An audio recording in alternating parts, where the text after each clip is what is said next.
അങ്ങനെ കടലുണ്ടിയിൽ തന്നെ ഓരോ സ്ഥലങ്ങളും ഇങ്ങനെ വിസിറ്റ് ചെയ്യട്ടാ. കടലുണ്ടി പക്ഷി സങ്കേതത്തിൻ്റെ അടുത്തെത്തിയിട്ടുണ്ട്.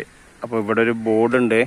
ഇവിടെ നിന്ന് ഈ റോട്ടിന് 700 മീറ്റർ പോയാൽ കടലുണ്ടി പക്ഷി സങ്കേതത്തിലേക്ക് എത്തുമെന്നാണ്.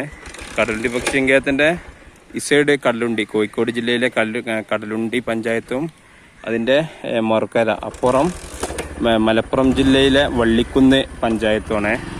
അപ്പോൾ 2 ജില്ലകളിലായിട്ട് 2 പഞ്ചായത്തുകളിലായിട്ട് സ്ഥിതി ചെയ്യുന്ന ഒരു പക്ഷി സങ്കേതമാണ് കടലുണ്ടി പക്ഷി സങ്കേതം.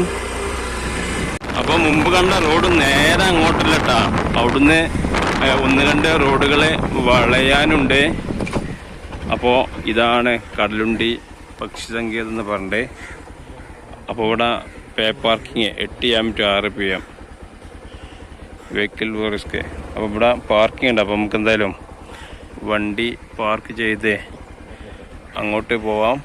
ഇവിടെ welcome to Kadalundi bird sanctuary അവിടെ തോന്നുന്നു. അപ്പോൾ ഇതിൻ്റെ അടുത്ത് കൂടെ തന്നെ ട്രെയിന് പോകണ്ടിട്ടാ. ഇതുണ്ടല്ലേ റെയിൽവേ ലൈനും ഉണ്ടിട്ടുള്ള ഏരിയ ആണ്. അപ്പോൾ നമുക്ക് അങ്ങോട്ട് കയറി നോക്കാം എവിടെ. ഇപ്പോൾ ഇതാ സെഞ്ചുറിൻ്റെ വഴി ഇങ്ങോട്ടാണ്. അങ്ങനെ അവൻ്റെ അടുത്തേക്ക് എത്തിയിട്ടുണ്ട് കേട്ടാ. ഇതാണ്ടാ കടലുണ്ടി ബേർഡ് സെഞ്ചുറി.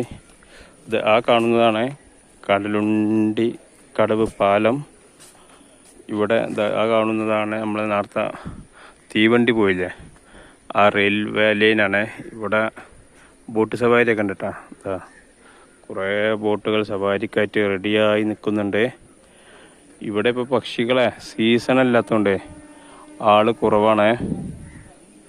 ഇതുണ്ടല്ലേ, അത് കണ്ടൊരു തിരുത്താട്ടാ. കണ്ടില്ല ആ സൈഡ് വന്നിട്ട് അങ്ങോട്ട് വഴി എങ്ങനെയാണെന്ന് അറിയില്ല. കണ്ടൽക്കാടുകളാണ് ആ തിങ്ങി നിറഞ്ഞു നിൽക്കുന്നതെല്ലാം.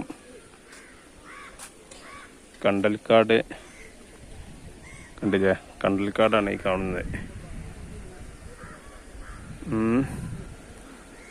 ഇതാ ട്രെയിനെ ആ റെയിലും കൂടെ വരുന്നുണ്ട്. കാണിച്ചു തരാം ഏതാ നോക്കതാ. ആയിരുന്നു അതാ അത് വരുന്നു കേട്ടോ.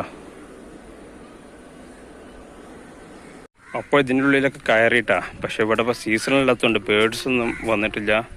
ഇതിൻ്റെ ഉള്ളിലേക്ക് കയറൽ ഇപ്പോൾ സൗജന്യമാണ്. പിന്നെ ഈ ബോട്ടിങ്ങിനൊക്കെ ചാർജ് ഈടാക്കണ്ടേ. അപ്പോൾ ഇതാണ് Kadalundi Vallikkunnu community eco tourism project. അത് കണ്ട് തിരിച്ചു പോവാട്ടാ. എന്നാൽ ശരി.